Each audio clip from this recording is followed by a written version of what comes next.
नमस्कार, शाम के 6 बज गए हैं। वक्त हो चुका है लोकतंत्र का। टाइम जोन ऑफ भारत देख रहे हैं आप। मेरा नाम है अंकित त्यागी और इस वक्त कार्यक्रम की शुरुआत करेंगे पंजाब के बहुचर्चित सिद्धू मूसेवाला हत्याकांड से जुड़ी अहम खबर से। दिल्ली पुलिस की स्पेशल सेल ने आज एक बहुत बड़ी कामयाबी इस पूरे केस में हासिल की है। दिल्ली पुलिस ने इस केस से जुड़े 2 शूटर्स को, यानी कि 2 ऐसे लोगों को जिनको जो आरोप है कि उन्होंने हत्या की थी, ये शूटर्स ने गोली चलाई थी सिद्धू मूसेवाला के ऊपर, उन्हें गिरफ्तार कर लिया गया है। कुछ देर पहले दिल्ली पुलिस की स्पेशल सेल ने 2 शूटर्स को गिरफ्तार करने की जानकारी दी और दिल्ली पुलिस का दावा है कि सिद्धू मूसेवाला मर्डर मिस्ट्री को अब सुलझा लिया गया है। इतना ही नहीं, दिल्ली पुलिस ने आरोपियों के पास से हथियार और विस्फोटक भी बरामद किए हैं।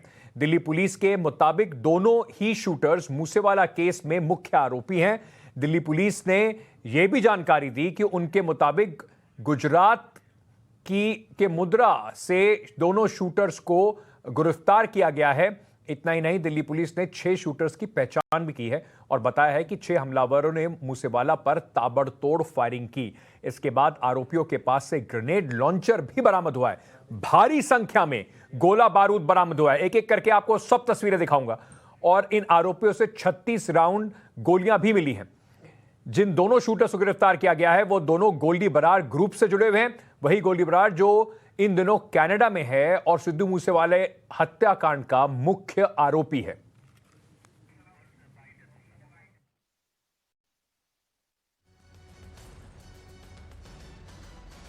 बिना कोई टाइम गवाए हुए हमारी टीम्स ने लगातार इस पे काम करना शुरू करा।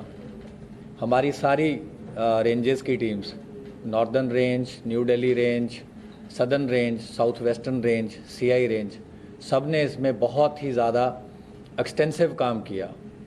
बहुत सारी जेल्स पे, बहुत सारे इंटरस्टेट बाउंड्रीज़ पे, और बहुत ही इनके जो सिंडिकेट के नॉन मेंबर्स थे, काफ़ी जो इनके मेन सरगना थे, उनको ऑलरेडी स्पेशल सेल ने, जैसे कि आपको पता है, पहले अरेस्ट किया हुआ है। और पंजाब में भी जो ऑर्गेनाइज्ड क्राइम है और ख़ास तौर पे उनके जो दोनों नोटेबल बड़े केसेस हैं लास्ट 2 साल के, विक्की मिड्डूखेड़ा की किलिंग, उसके भी जो दोनों मेन शूटर थे उसको स्पेशल सेल ने अरेस्ट किया। दूसरा जो संदीप नंगल अंबिया का केस था, उसमें भी जो मेन शूटर था उसको स्पेशल सेल की टीम ने अरेस्ट किया। हमारी कुछ टीम तो ऐसी हैं जिन्होंने ऑलमोस्ट 18-19 दिन से जो लगातार बाहर इसमें कैंप कर रही थी। और 6 शूटर, जैसे हमने आपको पहले भी बताया था कि हमने 6 शूटर्स आइडेंटिफाई किए हैं। तो वो 6 के 6 जो अभी हैं उनकी जो आइडेंटिटीज़ हैं इस्टेब्लिश हो चुकी हैं। कैसे उन्होंने घटना को अंजाम दिया, कौन किस गाड़ी में था, किसने पिस्टल फायर करी, किसने AK-47 फायर करी, तो वो सारी चीज़ें भी हम अभी इसको इस्टेब्लिश कर पाए हैं। तो उस दिन की जो घटना थी उसमें 2 मॉड्यूल इस पे जो घटना को अंजाम देने में वो एक्टिव थे। दोनों गोल्डी बरार से कनाडा में जो बैठ के इसको इन टच थे, दोनों मॉड्यूल से इन टच थे। आपको कुछ तस्वीरें दिखाने से पहले ये जरा देख लीजिए कि किस तरीके के हथियार, सोफिस्टिकेटेड हथियार ये जो थे जिससे पूरे हत्याकांड को अंजाम दिया गया। ये एक AK-47 राइफल है, मॉडिफाइड AK-47 राइफल है। इससे हमला किया गया था। साथ में एक पिस्टल देखी, 36 लाइव कारतूस, और सबसे बड़ी बात ये थी कि साथ ही साथ ये ग्रेनेड्स भी लेकर आए थे। इन ग्रेनेड्स पर बताया जा रहा है पाकिस्तान और चाइना की मार्किंग है इन ग्रेनेड्स पर। पूरी कोशिश ये थी कि अगर गोली मारने में असफल हुए या वो गोली मारने से सिद्धू मूसेवाला की हत्या नहीं कर पाए तो इन ग्रेनेड्स का भी इस्तेमाल किए जाने की पूरी साजिश थी, क्योंकि उनको कहीं ना कहीं पता था कि सिद्धू मूसेवाला की जो गाड़ी है वो बुलेट प्रूफ गाड़ी है। अगर वो इन हथियारों से उसको पूरे हमला में पूरी तरीके से सफल ना हो पाते तो हैंड ग्रेनेड्स का इस्तेमाल करके सिद्धू मूसेवाला को मारने का फुल प्रूफ प्लान बनाया गया था। इस पर जो 2 आरोपी पकड़े गए हैं, मनवीर फौजी और जो इसके साथ साथ एक और शूटर और साथ ही साथ एक और व्यक्ति जिसने इनकी मदद की है, 2 शूटर्स और इस व्यक्ति को जिसको पुलिस ने पकड़ा है, इनको अब पुलिस की हिरासत में 14 दिन के लिए भेज दिया गया है। मेरे सहयोगी अनुज मिश्रा ने जब इन शूटर्स को पुलिस लेकर जा रही थी, ये रिपोर्ट फाइल की। सिद्धू मूसेवाला की हत्या के मामले में दिल्ली पुलिस की स्पेशल सेल ने 2 शूटर और एक सहयोगी को गिरफ्तार किया है।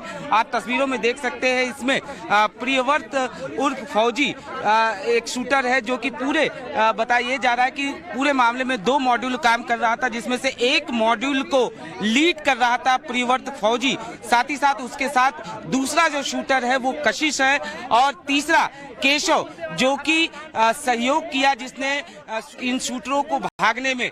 जाहिर तौर पर दिल्ली पुलिस की स्पेशल सेल ने 6 शूटर को आइडेंटिफाई किया था, जिसके बाद लगातार इनकी धरपकड़ के लिए कवायद की जा रही थी। आखिरकार दिल्ली पुलिस की स्पेशल सेल ने गुजरात से इन 2 शूटर के साथ साथ इस पूरे मामले में इनके सहयोग करने वाले एक सहयोगी को भी गिरफ्तार कर लिया है। तस्वीरों में देखा जा सकता है, इनके पास से भारी मात्रा में एमुनेशन जो है वो बरामद किया गया है।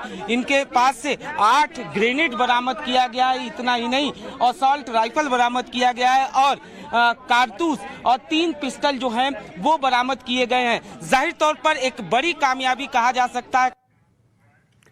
तो स्पेशल सेल को बड़ी कामयाबी मिली है सिद्धू मूसेवाला हत्याकांड में। अनुज, आज बहुत बड़ा ऑपरेशन रहा, लगातार कई दिनों से बात करें तो दिल्ली पुलिस इस केस को सुलझाने में लगी हुई थी। लॉरेंस बिश्नोई जो अब पंजाब पुलिस की गिरफ्त में है, क्या क्या और खुलासे हुए हैं, किस तरह की प्लानिंग थी, और अब पुलिस के टारगेट पे कौन है? जी देखिए अंकित, इस पूरे मामले में 2 मॉड्यूल जो था वो काम कर रहा था। ये 2 मॉड्यूल जो था वो शूटर का मॉड्यूल था। इसके अलावा भी 3 से 4 मॉड्यूल थे जो लगातार काम कर रहे थे। कुछ मॉड्यूल इंफॉर्मेशन को लेकर काम कर रहे थे, कुछ हथियार को लाने का काम कर रहे थे। लेकिन ये 2 मॉड्यूल जिसकी तलाश न सिर्फ दिल्ली पुलिस की स्पेशल सेल बल्कि पंजाब पुलिस भी लगातार कर रही थी। तो कहा जा सकता है कि स्पेशल सेल को एक बड़ी कामयाबी मिली, जिसमें से प्रियव्रत फौजी जो था वो एक मॉड्यूल को बाकायदा लीड कर रहा था, जो बोलेरो गाड़ी में सवार थे। दूसरा मॉड्यूल जो था वो कोरोला गाड़ी में सवार था। तो फिलहाल सेल का ये कहना है कि इन दोनों की अहम गिरफ्तारी, इनसे अभी पूछताछ किया जा रहा है। लेकिन इस पूरे मामले में अंकित, जैसा कि आपने भी बताया कि जो इनके पास से हथियार मिले, खास तौर पर ग्रेनेड लॉन्चर जैसा हथियार, इस यानी साफ तौर पर इनकी जो मंशा थी कि अगर ये फायरिंग करने के बाद अगर मूसेवाले की हत्या करने में कामयाब नहीं हो पाते तो ग्रेनेड लॉन्चर का इस्तेमाल करते। और बाकायदा पुलिस का ये कहना है कि हिसार में, हरियाणा के हिसार में रिजर्व एमुनेशन जो था वो इन्होंने रख रखा था। यानी कितनी बड़ी प्लानिंग इसको समझा जा सकता है। और जो ग्रेनेड लॉन्चर मिले हैं उसको देखने से साफ तौर पर पता चलता है कि वो देश में नहीं बनाए गए बल्कि वो बाहर से लाए गए हैं। यानी कहीं न कहीं सीमा पार से भी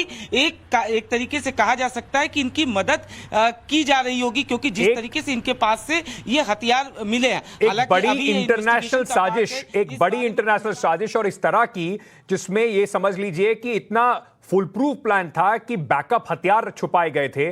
और ये जो लॉरेंस बिश्नोई है, क्योंकि राजस्थान से इसका गैंग शुरू हुआ, फिर हरियाणा तक फैला, हरियाणा से फैल के पंजाब पहुंचा, दिल्ली पहुंचा, इसने कई जगह पर बैकअप हथियार रखकर ये पूरी साजिश को अंजाम देने का प्लान बनाया। बहुत बहुत शुक्रिया अनुज इन सब जानकारी से हमारे साथ जुड़ने के लिए। आगे बढ़ते हैं और बात करते हैं इस वक्त देश की सबसे बड़ी खबर की, यानी कि सेना की भर्ती जो वीर स्कीम है, अग्निपथ स्कीम है, उसके बारे में। सेना भर्ती स्कीम को लेकर शहर शहर अग्निपथ बन चुका है। युवाओं ने उग्र प्रदर्शन किया, खासतौर से बिहार में ट्रेनों में आग लगा दी गई, हिंसक प्रदर्शन हुए, और आज स्कीम को लेकर विपक्षी पार्टियों ने एक साथ एकजुट होकर कई संगठनों के साथ भारत बंद का आह्वान किया। पहले से ही उपद्रव की वजह से लोग परेशान थे, ऊपर से भारत बंद की वजह से उनकी टेंशन और बढ़ गई। दिल्ली में अगर हम खास तौर से बात करें तो कम से कम जो बॉर्डर के इलाके थे, दिल्ली नोएडा बॉर्डर, दिल्ली गुड़गांव बॉर्डर, वहां पर आज लोगों को खासी परेशानी का सामना करना पड़ा। वहीं बिहार में और बाकी जगहों में जहां प्रदर्शन हुए थे, ट्रेनों की जो आवाजाही है वो अभी भी बाधित है। इस वजह से लोग बहुत ज्यादा परेशान हो रहे हैं।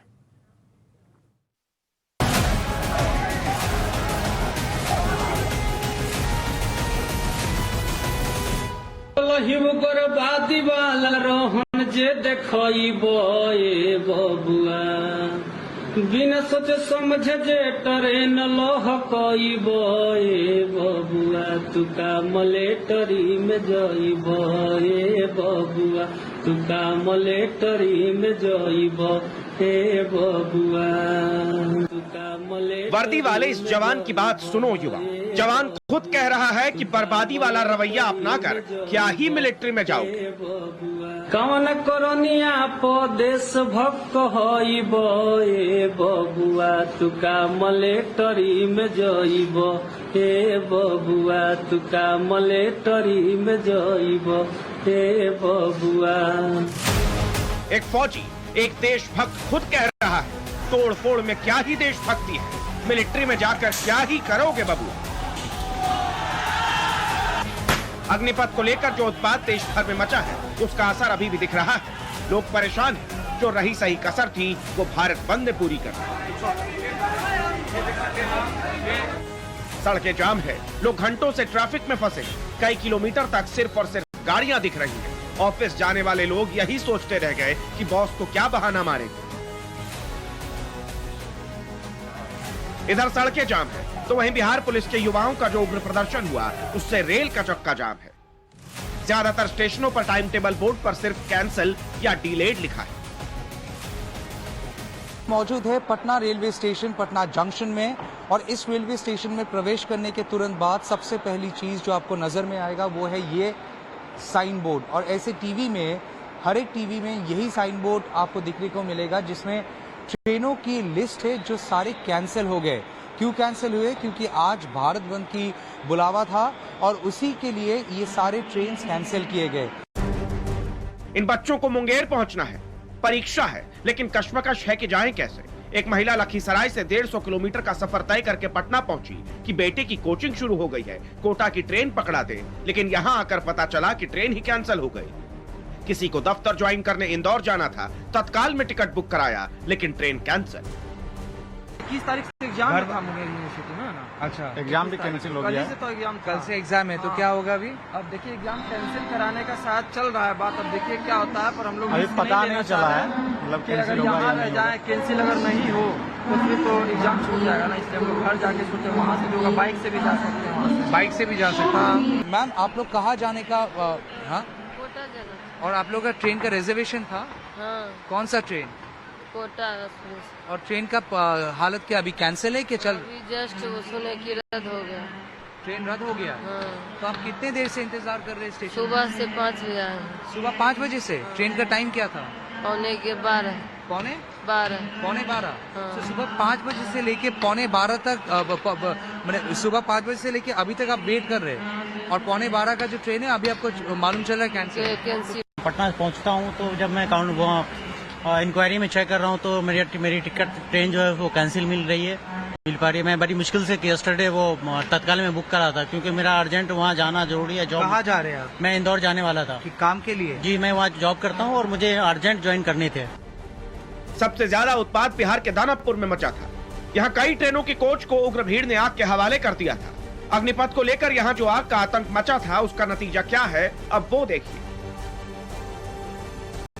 हम पटना जंक्शन पर मौजूद हैं और यहाँ पर जो बोर्ड है ये इंक्वायरी रूम है और यहाँ पर किस तरह से सभी ट्रेनें रद्द दिखाई गई है। जितनी भी ट्रेनें दानापुर मंडल से दिल्ली या और दूसरे राज्यों के लिए जाती है वो तमाम ट्रेनें रद्द हैं। सबका लिस्ट यहाँ पर आप देख पा रहे हैं, एक एक करके लिखा हुआ है। ट्रेनों के नाम के साथ सभी जो सूचनाएं हैं वो दी गई है ताकि जो भी पैसेंजर्स इंक्वायरी के लिए पहुंचे उनको यहाँ पर जानकारी मिल सके कि किस तरह से ट्रेनें जो है वो रद्द चल रही है।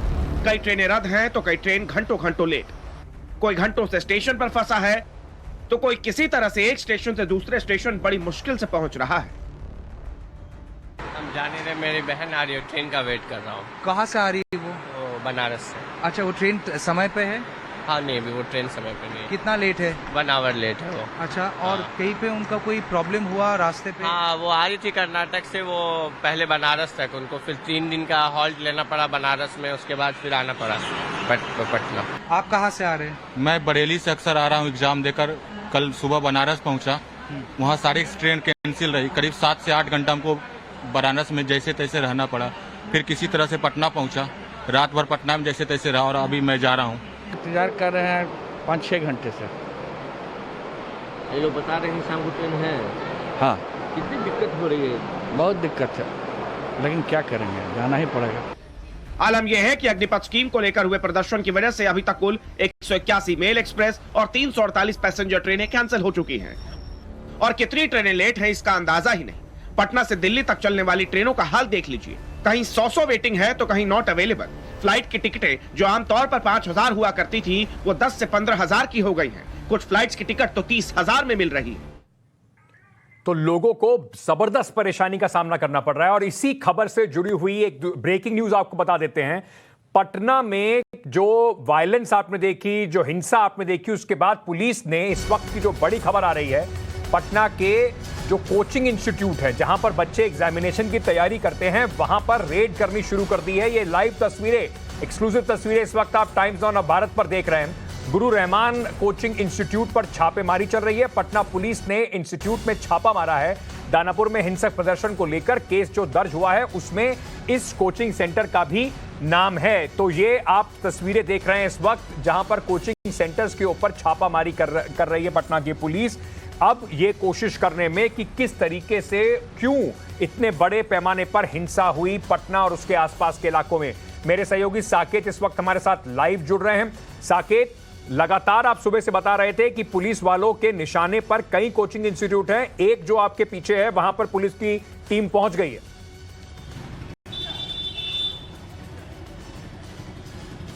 देखिए, बिल्कुल मेरे पीछे आप देख रहे हैं, ये गुरु रहमान है, उनका ये कोचिंग इंस्टीट्यूट है और बड़ी संख्या में जो छात्र हैं वो इनके यहाँ पढ़ते हैं। बहुत ही फेमस टीचर है यहाँ पर। और काफ़ी आप देखिए, ये जो पूरा इलाका है ये छात्रों का इलाका है, भिखना पहाड़ी का इलाका है। और याद होगा कब जब पिछली बार रेलवे के एग्जामिनेशन के दौरान जिस तरह से जो आरआरबी को लेकर विरोध प्रदर्शन हुआ था, तो सबसे ज़्यादा हुड़दंग इसी इलाके में दिखा था। और वही ये इंस्टीट्यूट है वहीं पर, और वहाँ अभी पटना पुलिस पहुँची हुई है और यहाँ पर छानबीन चल रही है।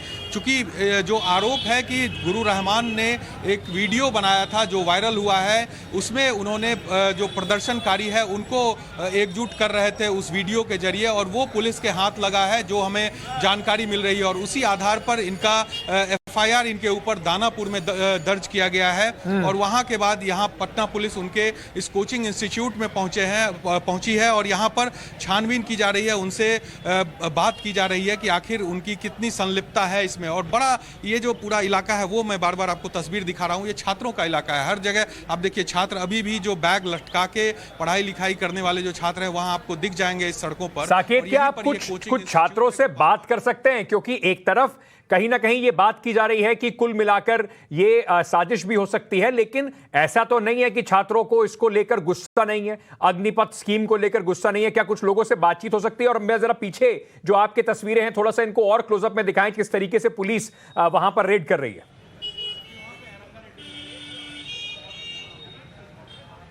देखिए, बिल्कुल यहाँ पर तस्वीर हम सबसे पहले दर्शकों को दिखाएंगे कि किस तरह से यहाँ पर देखिए जो सीआरपीएफ के जवान हैं उनको लेकर पटना पुलिस यहाँ पर पहुँची है। क्या क्योंकि यहाँ पर मूवमेंट बहुत ज़्यादा होता है, छात्रों की तादाद इस इलाके में बहुत ज़्यादा है, तो ऐसे में सुरक्षा की पुख्ता इंतजाम करके यहाँ पर पटना पुलिस पहुँची है, जिसमें सीआरपीएफ की टीम उनके साथ है और अंदर जो पटना पुलिस की टीम है वो पूछताछ कर रही है। और बड़ी संख्या में छात्र जो है वो यहाँ पर हैं। हालांकि जो सीआरपीएफ के जवान हैं वो इन लोगों को यहाँ से हटा भी रहे हैं, लेकिन बावजूद इसके बड़ी संख्या में यहाँ पर छात्र पहुँचे हैं। मीडिया से ये लोग बात करने की अभी जब बात करने जा रहे हैं तो ये लोग कुछ भी बोलने से बच रहे हैं, क्योंकि यहाँ पर स्थिति ये है कि जो गुरु रहमान जो एक बड़े शिक्षक हैं इस पूरे इलाके में, इनका काफ़ी ज़्यादा इनके छात्र हैं और उनके कोचिंग संस्थान पर इस तरह से छापा पड़ा है। और जो आरोप इन पर है कि उन्होंने एक वीडियो के जरिए छात्रों को मोबिलाइज किया है, उसके बाद पटना पुलिस ने दानापुर में इन पर एफआईआर किया और उसके बाद अब इस पर छानबीन चल रही है। इस पर जांच जो है करने के लिए यहाँ पर पूछताछ करने के लिए पटना पुलिस पहुंची है। जी, बहुत बहुत शुक्रिया हमारे साथ जुड़ने के लिए साकेत। तो पटना पुलिस ने अपना एक्शन शुरू कर दिया। ये तस्वीरें आप देख रहे हैं उस कोचिंग सेंटर की है जिसके ऊपर आरोप लगा था कि वहां पर जो कोचिंग सेंटर के संचालक हैं उन्होंने एक वीडियो जारी करके छात्रों को संगठित करने की कोशिश की, प्रदर्शन करवाने की कोशिश की। इन सब के पीछे कितनी सच्चाई है ये अब जांच के बाद पता चलेगा, लेकिन इसमें कहीं भी ये बात बिल्कुल स्पष्ट है कि ऐसा नहीं है कि छात्रों के बीच में गुस्सा नहीं है, सरकार अपनी तरफ से कोशिशें कर रही है, लेकिन सवाल फिर घूम फिर के वही आता है कि ये कोशिशें कोई भी स्कीम लाने से पहले क्यों नहीं हो जाती।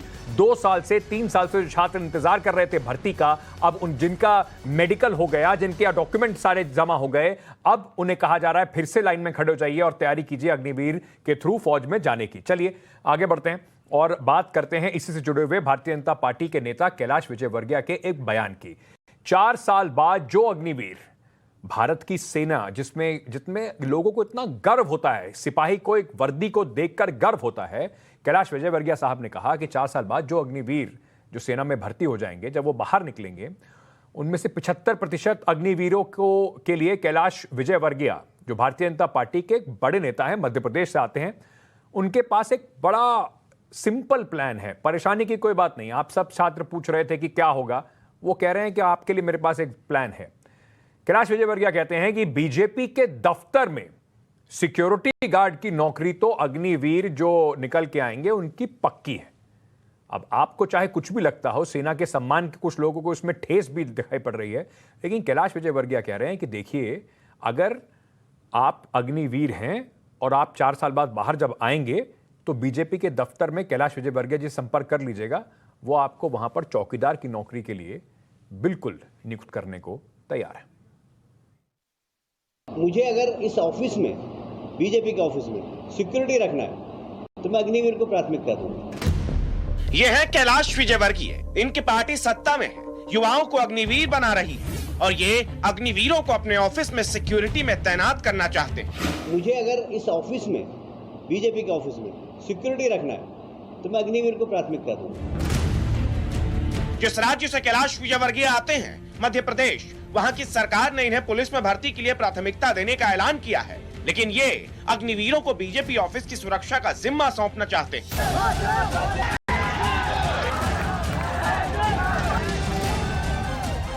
हरियाणा और उत्तराखंड, जहां इनकी पार्टी की सरकार है, वहां 4 साल बाद सेना से रिटायर होने वाले जवानों को सरकारी नौकरी में प्राथमिकता दी जाएगी, लेकिन ये अग्निवीरों को सुरक्षा गार्ड बनाएंगे।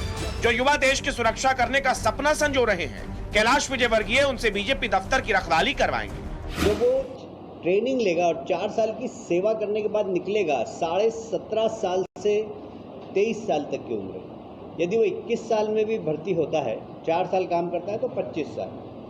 25 साल में जब वो बाहर निकलेगा तो उसको 11 लाख रुपए उसके हाथ में होंगे और अग्निवीर का एक छाती पर तगमा लगा के घूमेगा। किसी भी, मुझे अगर इस ऑफिस में, बीजेपी के ऑफिस में सिक्योरिटी रखना है तो मैं अग्निवीर को प्राथमिकता दूंगा। कैलाश जी, जरा सोचिए, जो युवा सुबह सुबह उठकर दौड़ लगाता है, सेना में जाने के लिए सालों से मेहनत कर रहा है, आपके इस बयान से उस पर क्या गुजरेगी? अगर ये उनकी तौहीन नहीं है तो और क्या है? कैलाश जी, आपने अग्निवीरों को ऑफर तो दे दिया, लेकिन उन्हें आपका ये ऑफर कितना पसंद है, ये सुनिए। विशेष तौर पर यह आपके लिए ही।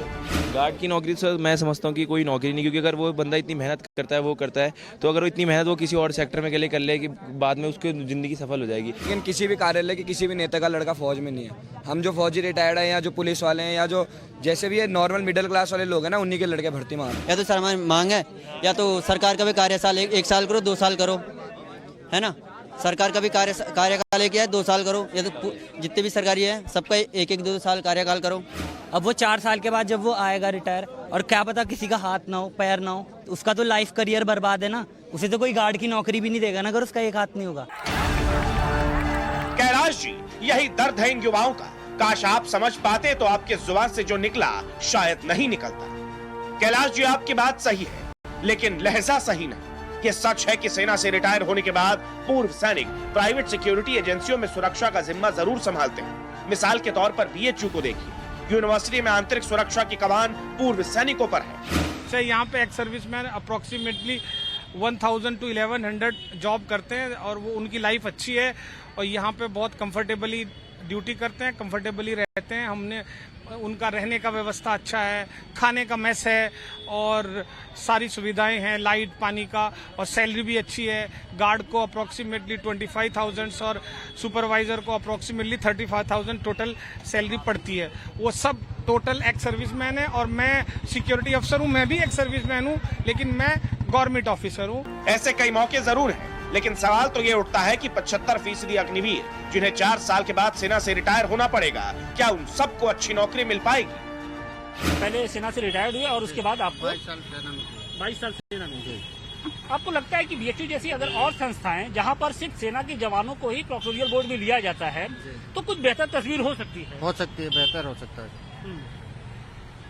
लेकिन ऐसा है नहीं अभी तक। सिर्फ बीएचयू छोड़ के बाकी कहीं है नहीं। अगर ऐसा हो तो बढ़िया। अगर गवर्नमेंट इसको लिख के देती है उन बच्चों को सर कि हम 4 साल बाद कहीं न कहीं आपको सेट करते हैं, तब तो ठीक है, 4 साल का प्रपोजल चलाएं। अगर उनको 4 साल बाद आने के बाद वो घर बैठ जाते हैं तो उनकी लाइफ तो बेकार हो गई। वैकेंसी निकलने में कम से कम 10,000 सैनिक दिए थे, उसमें से कुछ ही लोगों को 1,000-2,000 का हुआ, बाकी तो 8,000 तो बैठे हैं। कहीं सिक्योरिटी गार्ड कर रहे हैं, कहीं 8,000 पे, 10,000 पे, 12,000 पे, यही सिक्योरिटी वाले दे रहे हैं, 14,000, 15,000 तक दे रहे हैं। लखनऊ का इंदिरा भवन सरकारी दफ्तर है, यहाँ भी सेना से रिटायर जवानों को सुरक्षा गार्ड के तौर पर रखा जाता है। ये क्या कहते हैं वो भी सुनना जरूरी है। आज हम 26 ईयर्स करके आ रहे हैं नौकरी। 26 साल पहले 10th पास किए। आज उन बच्चों के साथ हम कंपटीशन तो लड़ नहीं सकते हैं, और यहाँ पर आज की डेट में हर जगह कंपटीशन है, तो उसमें से हम लोग छट जाते हैं। फिर हम आके सिक्योरिटी गार्ड ढूंढना, हमें तो बच्चों को पालना ही, कैसे भी कैसे कहीं खड़े रहते हैं, और मतलब कहीं मौका नहीं मिलता कि सिक्योरिटी गार्ड के अलावा कहीं और कहीं मौका नहीं है सर। कहीं बिल्कुल सुविधा मिलती है, झूठ बोल रहे हैं, कहीं सुविधा नहीं मिल रही, कोई नौकरी नहीं मिल रही है। सेना में भर्ती होने का सपना देखने वाला युवा गौरव से कहता है कि वो देश की सुरक्षा करना चाहता है, लेकिन जरा सोचिए कैलाश विजयवर्गीय के इस बयान से उनकी भावनाएं कितनी आहत होंगी। जरा सोचिए 4 साल की नौकरी करने के बाद एक अग्निवीर क्या कहेगा कि पहले देश की सुरक्षा करता था, आज फलाना दफ्तर की सुरक्षा करता। ब्यूरो रिपोर्ट, टाइम्स नाउ, नव भारत।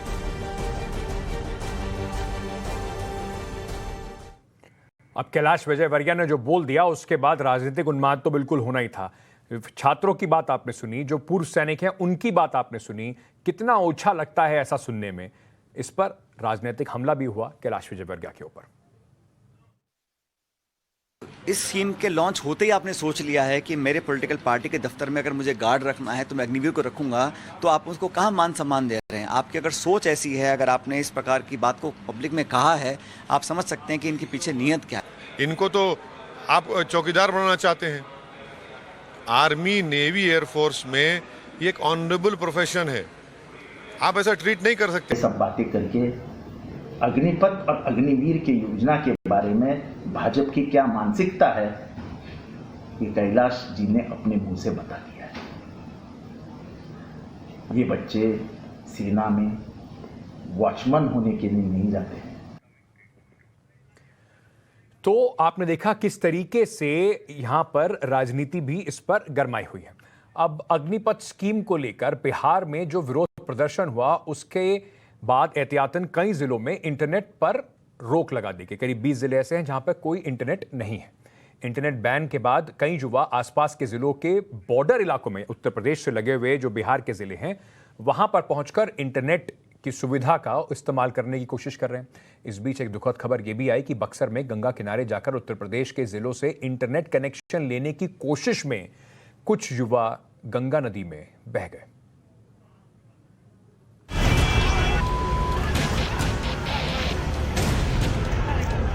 अग्निपथ स्कीम के खिलाफ हंगामा बढ़ा तो बिहार के कई जिलों में इंटरनेट बंद कर दिया गया, लेकिन अब यही इंटरनेट की चाह कई बच्चों और छात्रों की जान पर बनाई।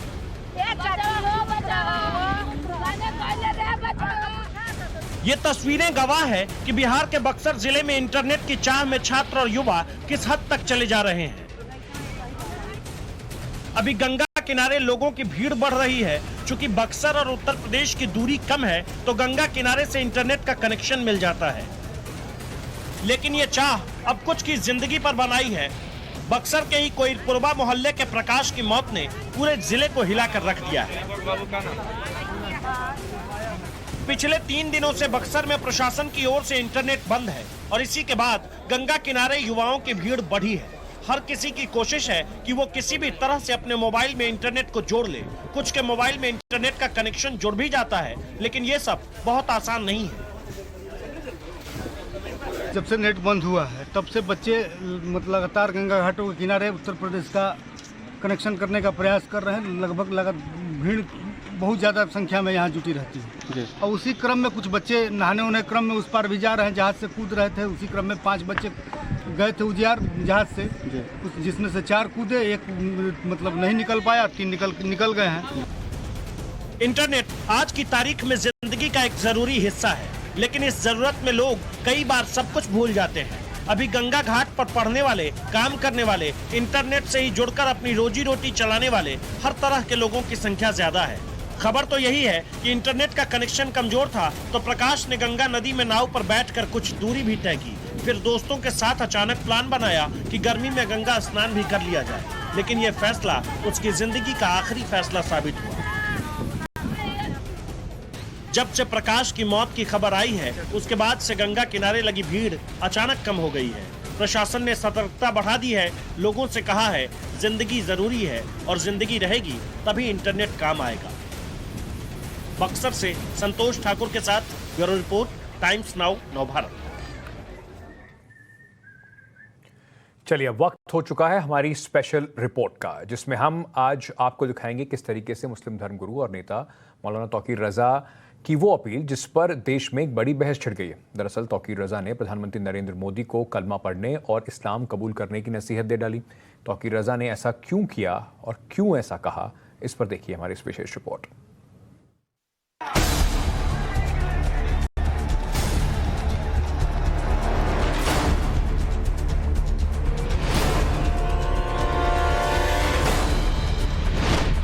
मंच से अमन की बात, मजमे से निकली सर तन से जुदा की आवाज। हम अमन पसंद है, शांति प्रिय लोग हैं। नबी की एक सदा, नबी की एक प्रधानमंत्री मोदी से इतनी नफरत, मौलाना की ये कैसी दावत?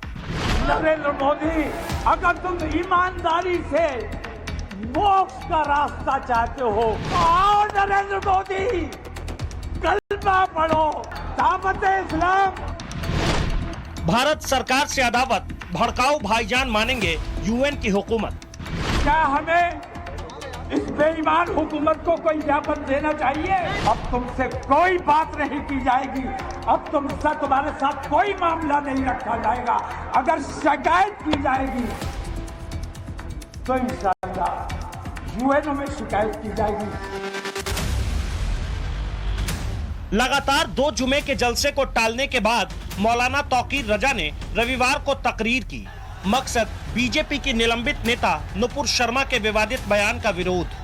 लेकिन इस दौरान तौकीर रजा ने एक बार भी नुपुर का नाम नहीं लिया, नाम लिया तो बार बार सिर्फ प्रधानमंत्री मोदी का। मैं दावत देता हूँ नरेंद्र मोदी को, अमित शाह को, तुम्हें क़यादत करने का शौक है? नरेंद्र मोदी, अगर तुम ईमानदारी से मोक्ष का रास्ता चाहते हो, मोक्ष के मार्ग पर आना चाहते हो, तो दुनिया में वाहिद इस्लाम है जो निजात का रास्ता है। निजात के रास्ते पर आ जाओ, तुम्हारा दुनिया भी अच्छी हो जाएगी और तुम्हारा दीन भी अच्छा हो जाएगा। बरेली के इस मजमे में देश के प्रधानमंत्री को गृह मंत्री को इस्लाम कबूल करने की नसीहत दी, वो भी इसलिए कि अगर मोदी शाह ने इस्लाम अपना लिया तो उन्हें मोक्ष मिल जाएगा। क्या इस्लाम धर्म में भी मोक्ष के वर्ग की बात है? यह आपको मुस्लिम धर्म गुरुओं की जुबानी सुनाएंगे, लेकिन उससे पहले देश के प्रधानमंत्री के लिए भड़काऊ मौलाना तौकीर रजा की भाषा कैसी है वो सुनिए। तो आओ नरेंद्र मोदी, कलमा पढ़ो, हम भी तुम्हें अपने सर पे बिठाने को।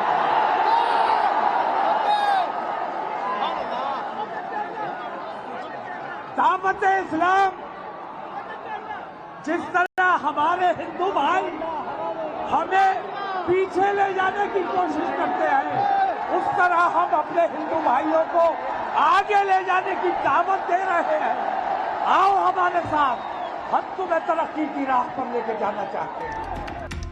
इस जमावड़े का मकसद आपत्तिजनक बयानबाजी की आरोपी बीजेपी की निलंबित नेता नुपुर शर्मा पर कार्रवाई की मांग करना था। लेकिन जनाब तौकीर मोदी शाह के लिए कलमा पढ़ने और इस्लाम कबूल करने की तकरीर करने लगे। बगल में खड़े इस शख्स ने आगाह किया, शायद समझाया कि ये क्या बोल दिया, लेकिन तौकीर रजा साहब को अपने इल्म का गुमान इतना, मानो जो बोल दिया वही सच, बाकी सब झूठ। और क्या गलत क्या बोल रहे हैं? गलत क्या बोल रहे हैं? हम दावत दे, वो हमें दावत देते, उन्हें रोका कभी। मौलाना तौकीर रजा को बरेली के इस्लामिया ग्राउंड में रैली की इजाजत सशर्त मिली थी, लेकिन उन्हें तोड़ना अपनी शान समझा। भरी सभा में मंच से जिले के डीएम को बुरा भला सुनाया, लेकिन अब वादा तोड़ना उन पर कैसे भारी पड़ गया है आपको बताएं। उससे पहले अग्निपथ स्कीम के खिलाफ भड़की आंदोलन की आग में इस मौलाना ने कैसे पेट्रोल डालने का काम किया, वो सुनिए। हम अमन पसंद है, शांति प्रिय लोग हैं, हम भाईचारे का पैगाम देने वाले लोग हैं। हम ट्रेनें नहीं चला रहे, इसलिए हमारी बात नहीं सुनी जा रही है। हमारी बात इसलिए नहीं सुनी। उन्होंने ट्रेनें चलाई, कोई बुलडोजर चला, कोई लाठी चली। ऐसी बेईमानी देखने के बाद फिर उसी बेईमान के आगे हम अपनी मिन्नत लेकर जाए कि हमारी बात सुन लो, हम पर लानत है। रसूल आजम की शान का मामला है, रसूल आजम की शान का मामला है। मतलब मौलाना तौकीर ने अग्निपथ योजना के विरोध को भी हिंदू मुस्लिम एंगल देने से गुरेज नहीं किया। और तो और बरेली के इस्लामिया ग्राउंड में जमा इस भीड़ को भड़काने में भी कोई कसर नहीं छोड़ी। नुपुर शर्मा ने जो बोला उसकी सजा उन्हें कानून जरूर देगा, लेकिन जनाब तौकीर को ना तो अपने देश के कानून पर भरोसा है, ना ही संविधान पर। इन्हें एतबार है तो सिर्फ संयुक्त राष्ट्र पर। एक बात बताओ मेरे भाइयों, खामोशी से जरा मेरी बात को सुनो। क्या हमें इस बेईमान हुकूमत को कोई ज्ञापन देना चाहिए? हम ज्ञापन आज हम ये फैसला कर रहे हैं, और अगर ज्ञापन देना होगा तो हम यूएनओ में ज्ञापन देंगे। बताओ ठीक है? हम यूएनओ में ज्ञापन देंगे, हम दिल्ली में जाकर ज्ञापन देंगे और पूरी दुनिया की हुकूमतों को बताएंगे कि इस बेईमान हुकूमत में मुसलमानों के साथ कैसा तासुब हो रहा है। ये नरेंद्र मोदी, इनको नजर नहीं आ रहा है कि पूरी दुनिया में क्या मैसेज जा रहा है। खुद जब ये सब बोल रहे थे तो तौकीर रजा को उनके बगल वाले ने विरोध प्रदर्शन के लिए प्रशासन से मिली इजाजत की शर्तों की याद दिलाई। लेकिन हट कहिए या हेकड़ी कि मौलाना ने डीएम की भी लानत मलानत शुरू कर दी। डीएम नहीं आएंगे मैं जारी रखूंगा। अरे तो मेरी कोई बात नहीं सुनी जाएगी, कैसे काम करूंगा? मैं डीएम नहीं आएंगे मैं जारी रखूंगा प्रोग्राम। डीएम नहीं आएंगे मैं जारी रखूंगा प्रोग्राम, मैं खत्म नहीं करूंगा। नहीं बिल्कुल नहीं, कोई तरीका नहीं है, ये कोई तरीका नहीं है। हर बात आप अपनी बनवा लेते हैं यार, ये क्या बात होती है? ये क्या बात होती है? क्यों डीएम साहब बहुत बड़े आदमी नहीं, क्यों नहीं आएंगे भाई? तौकीर रजा के संगठन इत्तेहादे मिल्लत काउंसिल को शर्तों के साथ विरोध प्रदर्शन की मंजूरी मिली थी, लेकिन मौलाना ने न सिर्फ उन शर्तों को तोड़ा बल्कि जुमे का डर भी दिखाया। जो माहौल आज मैंने बरेली में दिखाया है, ये मैं 10 तारीख के जुमे में भी दिखा सकता था, मैं 17 तारीख के जुमे में भी दिखा सकता था, और मैंने जयपुर में भी जुमा नहीं था। ये जुमे से डर गए हैं। इन्हें ये बताना जरूरी है, इन्हें ये बताना जरूरी है कि उलमाए मुस्तफा के लिए कोई जुमा नहीं, कोई इतबार नहीं। मौलाना ने शर्तें तोड़ी तो अब इत्तेहादे मिल्लत काउंसिल पर मुकदमा भी दर्ज हो गया है। धारा 188 के तहत सिटी मजिस्ट्रेट की तहरीर पर शिकायत दर्ज हुई है, क्योंकि 1500 लोगों की इजाजत थी जबकि भीड़ इससे कहीं ज्यादा थी। ऐसे में बरेली के कोतवाली थाने में तौकीर रजा के संगठन पर FIR दर्ज की गई है। इस रैली में तौकीर रजा की जो बात नेशनल हेडलाइंस बनी वो है प्रधानमंत्री मोदी को कलमा पढ़ने और इस्लाम कबूल करने की नसीहत। मौलाना ने दावा किया कि इससे मोदी को मोक्ष मिल जाएगा। ऐसे में सवाल उठता है कि क्या इस्लाम धर्म में मोक्ष का कोई कॉन्सेप्ट है? इसे लेकर हमने मुस्लिम धर्मगुरुओं से बात की तो उन्होंने क्या कहा आप खुद सुनिए। कि ये बयान तो बिल्कुल यानी पागलपने वाला बयान है, मैं से कहूँगा।